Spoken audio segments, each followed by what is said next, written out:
30 হত্যা মামলার সাথে জড়িত করেছিল। আমার স্ত্রী কন্যা সন্তানকে গ্রেপ্তার করার চেষ্টা চালিয়েছে। রিমান্ডে নিয়েও আমাকে এসপি সাহেব বলছে আপনাকে প্রধানমন্ত্রী নির্দেশ দিয়েছে গুলি করে মেলে ফেলার জন্য। সামনের কাঁধে আরো এসে দাঁড়াতে চায়, তারা দলের নাম বিক্রি করে বিভিন্ন ফায়দা লুটে নিচ্ছে। আওয়ামী লীগ সরকারের 17 বছর শুধু নারায়ণগঞ্জ নয়, বাংলাদেশ 64 জেলার নেতা কর্মীরা যারা রাজপথে ছিল, যারা আন্দোলনের সঙ্গে ছিল, তাদেরকে নির্মমভাবে নির্যাতন ভোগ করতে হয়েছে। তাদেরকে মানসিক, পারিবারিক, সামাজিক, অর্থনৈতিকভাবে নির্যাতন করেছে। আমাকে প্রায় 1/2 উপরে মামলা দেওয়া হয়েছে। আমাকে বারবার গ্রেপ্তার করে যে আমার বাড়িতে হানা দিয়েছে। আমাকে না পেয়ে আমার স্ত্রী কন্যা সন্তানকে ধরে নিয়ে যাওয়ার চেষ্টা করছে। সর্বশেষ 2024 7 জানুয়ারি নির্বাচনের পূর্বে 8ই নভেম্বর আমাকে নারায়ণগঞ্জ বাস টার্মিনাল থেকে গ্রেপ্তার করে নিয়েছে এবং নারায়ণগঞ্জে গ্রেপ্তার করে তাৎক্ষণিক 13টি মামলা গ্রেপ্তার দিকে আমাকে 7টি থানায় রিমান্ডে নিয়েছে এবং ডিবি রিমান্ডে নিয়েছে। তাছাড়া আমাকে গ্রেপ্তার করতে আমার স্ত্রী কন্যা সন্তানকেও গ্রেপ্তার করার চেষ্টা চালিয়েছে। তারা বাড়ি চালিয়ে তারা পায়। আমি যতদিন জেলে ছিলাম তারও ততদিন জেলের বাসার বাইরে অন্যখানে অবস্থান নিয়েছে। অর্থনৈতিকভাবে আমাদের পঙ্গু করে গেছে। সামাজিকভাবে তো কোনো ভাবে আমরা কোনো প্রোগ্রামে যেতে পারতাম না। কেউ যেন আমাদেরকে দাওয়াত না দেয় সামাজিক, সেটার জন্য তাদেরকে নির্দেশ দেওয়া হইতো। 2024 7 জানুয়ারি নির্বাচনের পূর্বে আমাকে তো এমন দিন গেছে আমি 4-5 বার মিছিল করেছি, ডিবি র্যাবের গাড়ি 8-10 বার।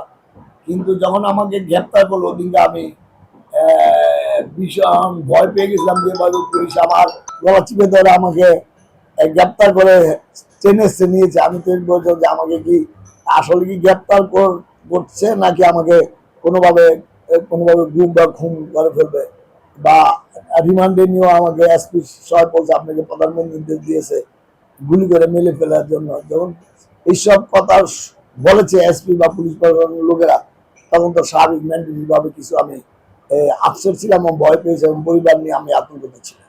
অতএব তারা ভাইলেন্স ছাড়া কিছু বোঝে না। অতএব ভাইলেন্সের মাধ্যমে আমি সহ নারায়ণগঞ্জে অনেককেই নির্যাতন করে, শুধু নারায়ণগঞ্জ নয় বাংলাদেশ 64টি জেলায় এইভাবে নির্যাতন নিপীড়ন করা হয়েছে।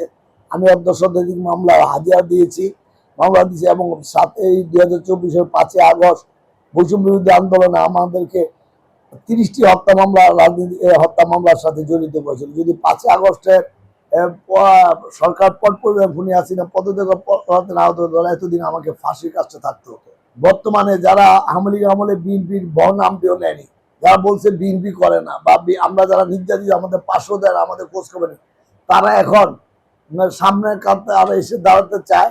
তারা দলের নাম বিক্রি করে বিভিন্ন ফায়দা লুটে নিচ্ছে এবং নেওয়ার চেষ্টা করছে। রাজনৈতিক যেমন একটি গতানুগতিক প্রক্রিয়া এবং রাজনীতির সরকারি দল বিরোধী দল থাকবে, এটি স্বাভাবিক। আওয়ামী লীগ যে কাজটা করছে আমরা সেই কাজটা করতে চাই। আওয়ামী লীগ শুধু আমাদেরকে মিথ্যা মামলা গাড়ি মামলা দিয়ে নির্যাতন করছে। আমরা কারো মিথ্যা মামলা গাড়ি মামলা দিয়ে নির্যাতন করতে চাই না। আইবি বৈষম্য বিরোধী আন্দোলন হত্যা মামলায় আসামি ছিল, তার জন্য তাকে গ্রেপ্তার করেছে। গ্রেপ্তার করে এসেছে।